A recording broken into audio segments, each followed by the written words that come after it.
Dans la vidéo d'aujourd'hui, je vais répondre à une des questions qui m'a été posée sur la chaîne YouTube sur les enchaînements. Je lis tous les jours les commentaires que vous me posez. Il y a de très nombreux commentaires. J'essaye de répondre au maximum de commentaires à l'écrit et parfois, dans les vidéos, j'ai décidé de répondre aussi à certains commentaires. Donc, n'hésite pas.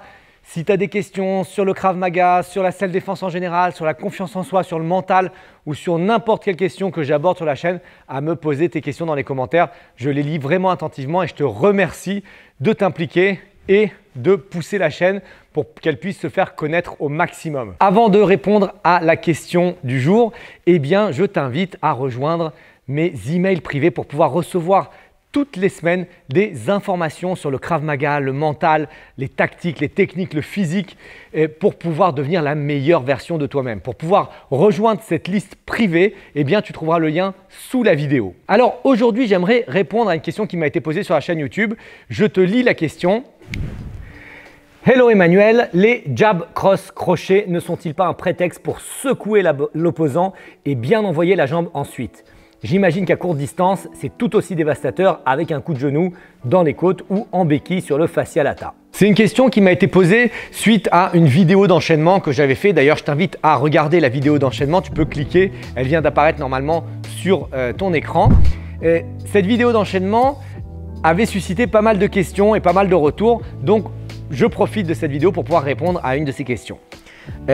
Dans les enchaînements, la question c'était est-ce que le jab, cross, crochet, donc la question était est-ce qu'avec le jab, cross, crochet, les premiers mouvements que je faisais ici, est-ce que c'est pas une solution pour secouer l'adversaire pour faire une autre frappe? Eh bien, oui et non. D'accord? Ça veut dire que ce n'est pas spécifiquement une tactique de combat. J'envoie des coups, ça veut dire j'espère que ce coup va toucher, j'espère que celui-ci va toucher, j'espère que celui-là va toucher. Et on se dit peut-être, et c'est possible, qu'en envoyant plusieurs frappes ici, à un moment donné, l'adversaire va commencer à monter sa garde et à se protéger ici parce qu'il reçoit une salve de coups.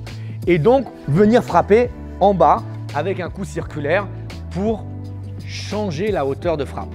D'accord? Ça veut dire que dans mes enchaînements, dans ma construction d'enchaînement, j'ai 2-3 coups en haut et le suivant en bas.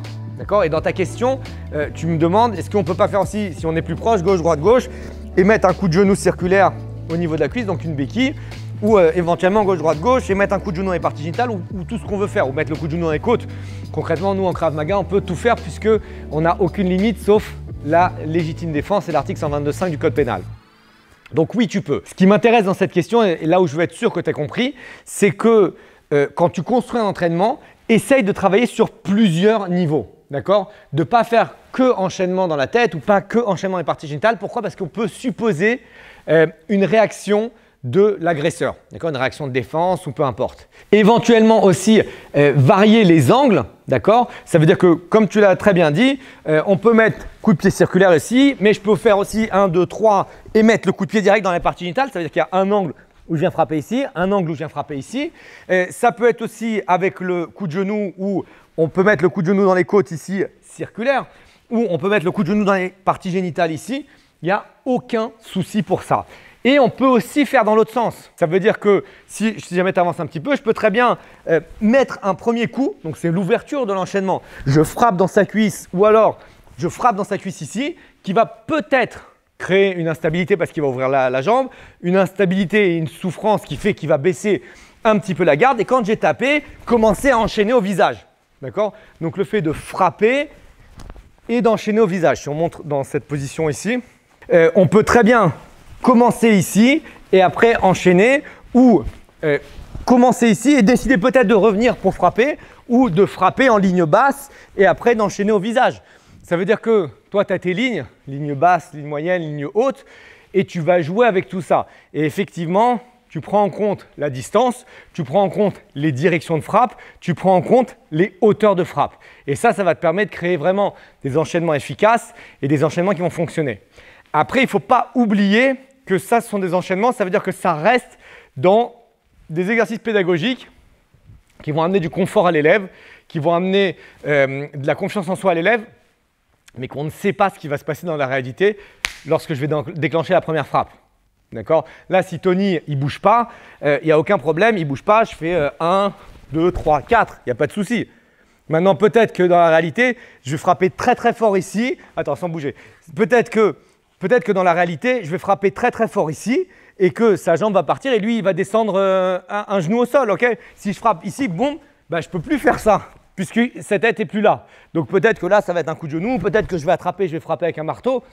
On n'en sait rien. C'est une phase plus avancée dans ton évolution en Krav Maga. C'est-à-dire qu'il y a les exercices très très cadrés, où il ne bouge pas, où il me laisse faire et où moi, je commence à créer une gamme de frappes pour pouvoir répondre. Et il y a la réponse à l'inconnu. Quand je mets un premier coup, je demande à mon partenaire de faire une réponse inconnue. Ça veut dire une fois, il va mettre le genou au sol, une fois, il va tomber par terre, etc. Et moi, de ne pas être surpris par ces différents mouvements. Merci à toi d'avoir posté cette question.